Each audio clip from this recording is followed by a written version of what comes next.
Good morning all of you. In last video we discussed some numericals based on internal rate of return. So in internal rate of return, in that internal rate of return we discussed some numericals based on that internal rate of return. So internal rate of return nothing but that interest rate at which cash outflow and cash inflow becomes equal. At which cash outflow, cash inflow becomes equal. And to equate this cash outflow, cash inflow, we can use any method, maybe present worth, maybe future worth, maybe future worth. So we can use any method. So in solving numericals we used here that present worth method or present worth approach, and we have to calculate that present worth for cash outflow, present worth for cash inflow, and we equate this to find out that internal rate of return, find out internal rate of return. So that interest rate at which that cash outflow and cash inflow becomes equal, which that particular interest rate we can call as a internal rate of return. Now we used here that present worth approach. It means, in another word, we can say that when present worth becomes as a zero, at particular interest rate, and that particular interest rate when present worth becomes as a zero, it is called as the internal rate of return. Now in this again we move further and we go through one numerical. So here in last video we discussed some numericals. Here in this video also we discuss this numerical. So in this numerical, Manish want to buy a new Xerox machine for rupees 4 lakh. The annual revenue from that machine is estimated at rupees 1 lakh, whereas the maintenance cost per year is calculated as a 20,000. Salvage value at the end of the machine's 5-year operational life is 80,000. Determine the IRR of this project and make a recommendation regarding the proposed machine. The MARR is a 20% per year. MARR is 20% per year. So in this example, some investment is given, 4 lakh investment. Manish invest 4 lakh amount to purchase that particular machine. Again, annual revenue from that machine we get 1 lakh rupees per year. So this is a annual revenue. So this is given condition, annual revenue. To initial investment is 4 lakh, annual revenue is 1 lakh, and annual maintenance cost is given as a 20,000.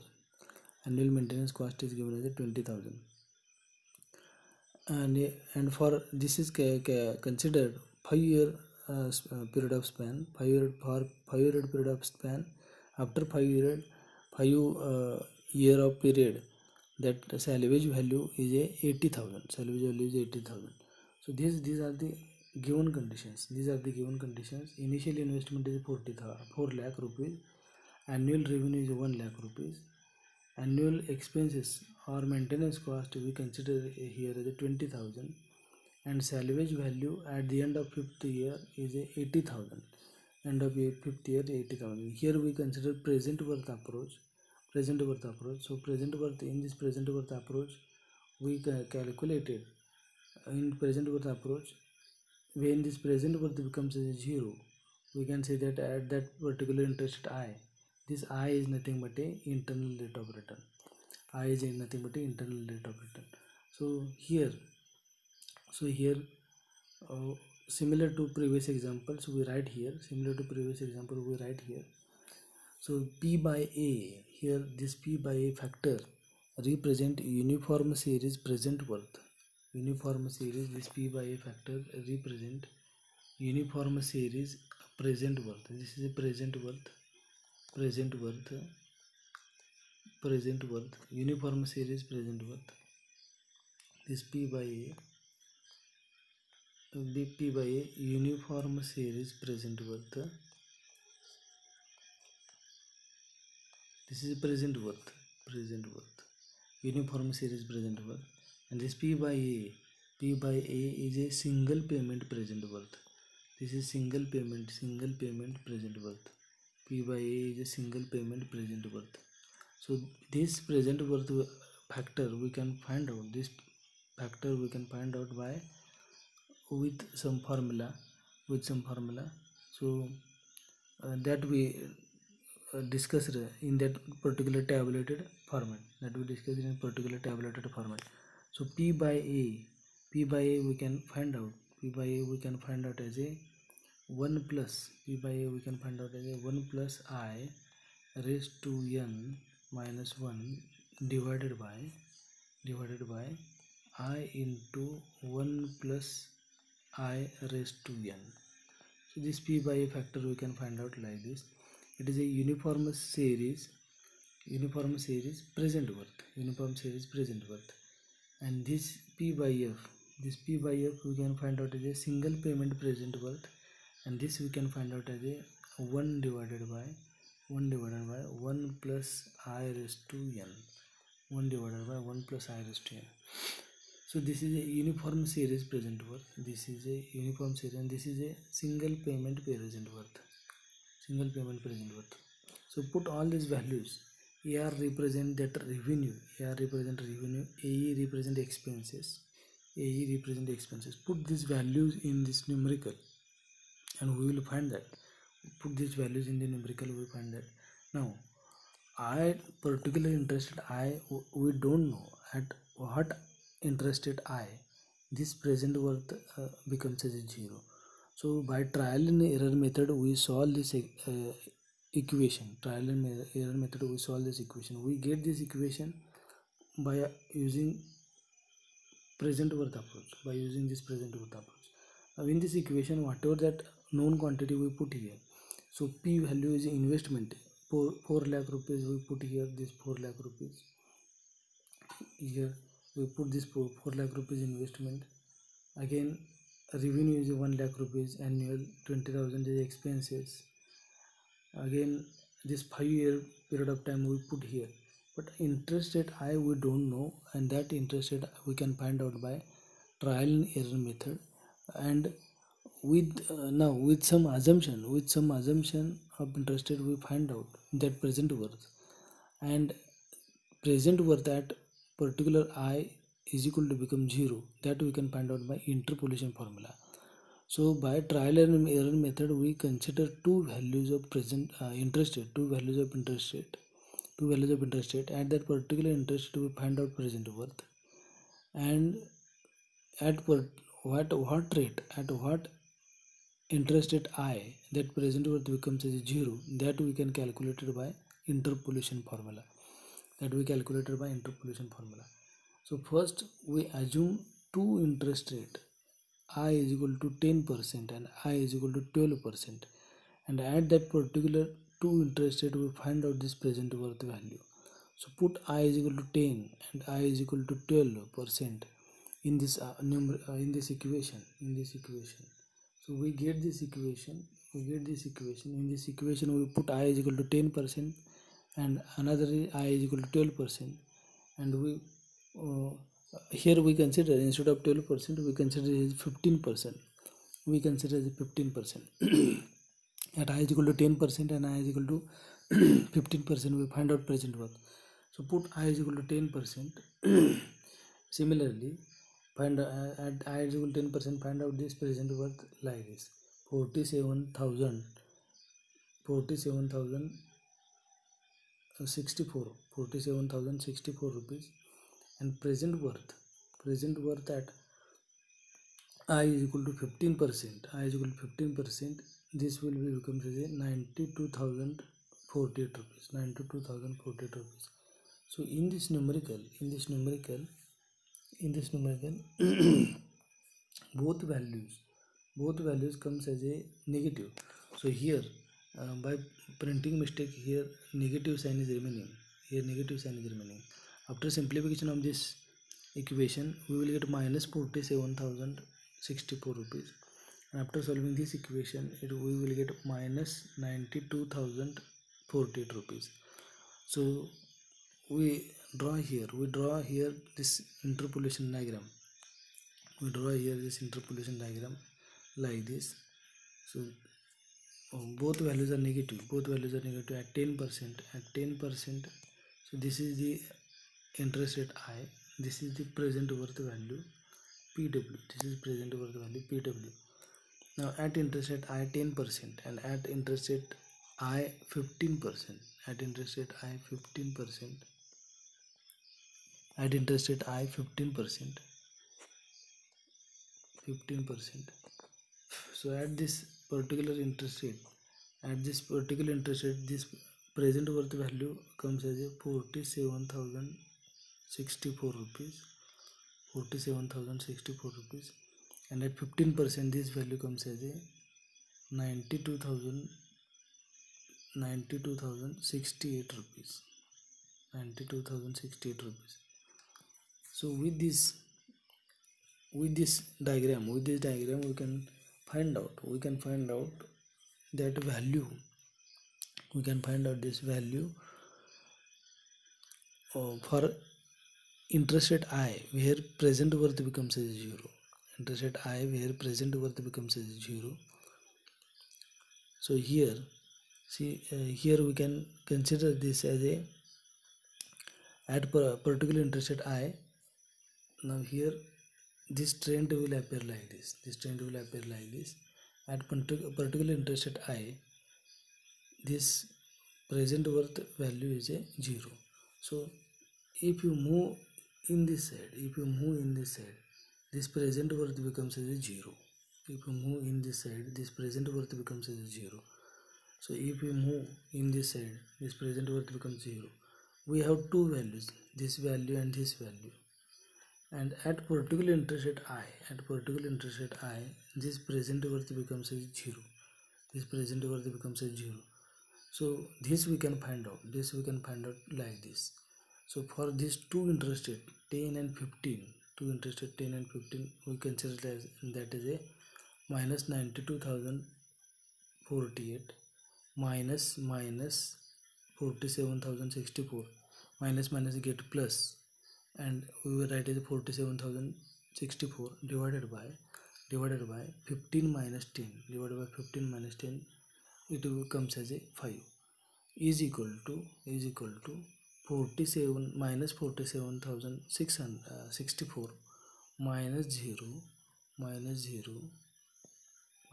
divided by 10 minus I, divided by this 10 minus I, divided by 10 minus I. So this becomes as the 10 minus I. So after simplification of this, we will get 4.76%. 4.76%. So this is a less than MARR value. So as it is a less than MARR value, we can say that this investment is not desirable. So with this consideration, similar to previous example, we use same approach that we used in previous example. In previous example, that present worth values appears as a positive. In this example, this present worth value we get are negative. Present worth value we get as negative. So these are draw below this line on the negative side line. In the previous example, that values are the positive one. And with the same approach that we used in the previous example, we simplify this example and we will get a interest rate I. That particular interest rate, you can say that it is a internal rate of return at which this cash outflow and cash inflows become equal. So with this example, now here we can also discuss as a rate of return. Here also we can discuss as a rate of return and MARR.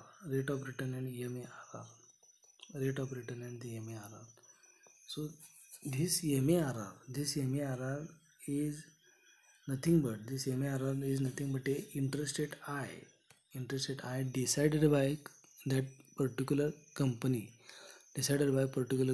at which he will at which at particular investment at which at particular investment that company get a profit. So MARR value is decided by that company. So at that particular interest rate I, that company will get profit. Now these internal rate of return are one more term we introduce further as a external rate of return. So rate of return. So there is another term as a rate of return. So MARR is the interest rate I at which that company gets some profit. And this rate of return means this is a interest rate I. At which this is rate of return I, at which by that consideration of maybe simple interest or maybe compound interest, that will be give some interest value. So rate of return it means this is interest rate I at which you will get some interest at a particular period of time. And this rate of return may be considered by simple method or by compound method. So MARR, both are the MARR and ROR are the interest rates, but MARR is the interest rate at which that company gets some profit. It is decided by company, and rate of return is a particular interest rate I at which that company get some interest. So suppose 100 rupees. Suppose this 100 rupees invested, for a period of year 2 years, and the company get a 150 rupees. After 2 years. So how you can find out rate of return? So we can put this 150 is equal to 150 by considering compound interest.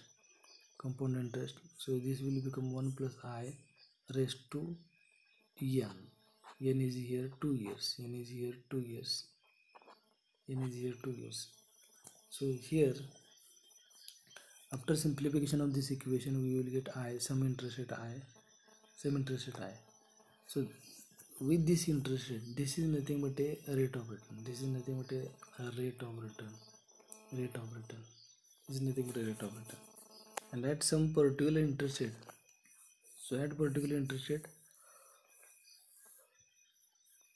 decided by company, you will get at particular interest rate decided by company, you will get that some interest. Suppose 100, after 2 year you will get a 120 rupees. After 2 years you will get a 120 rupees. So we can find out that interest at 120 is equal to 100 into 1 plus I raised to 2 years. So this I becomes as a 9.54. So this particular interest rate I,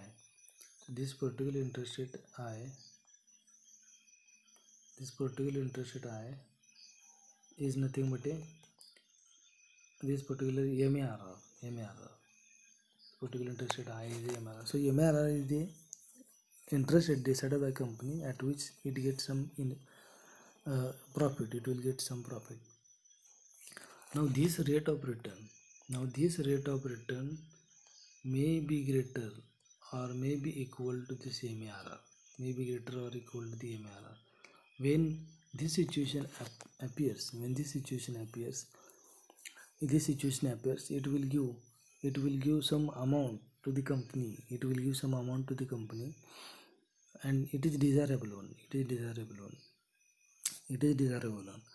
If this rate of return below, if rate of return is a less than or equal to if this rate of return is less than MARR, then at this situation, at that particular rate of return, that company doesn't give a profit. So So that situation is not desirable. That situation is not desirable. So rate of return such that it is equal to or greater than a MARR value, equal to or greater than MARR value.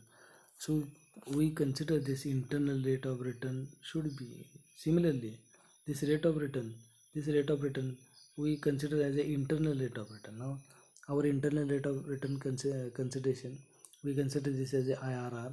So this IRR also it is desirable that it is greater than or equal to MARR. It is greater than or equal to MARR. So at this situation it is desirable. This situation is desirable. If IRR is less than MARR, then it is not desirable. It is not desirable, and that situation we can say that that project is a don't that project not give any profit, doesn't give any profit. So with this we can here we consider this IRR value. Consider that IRR value at which that cash inflow cash outflow becomes equal. So now we move further. For the next term.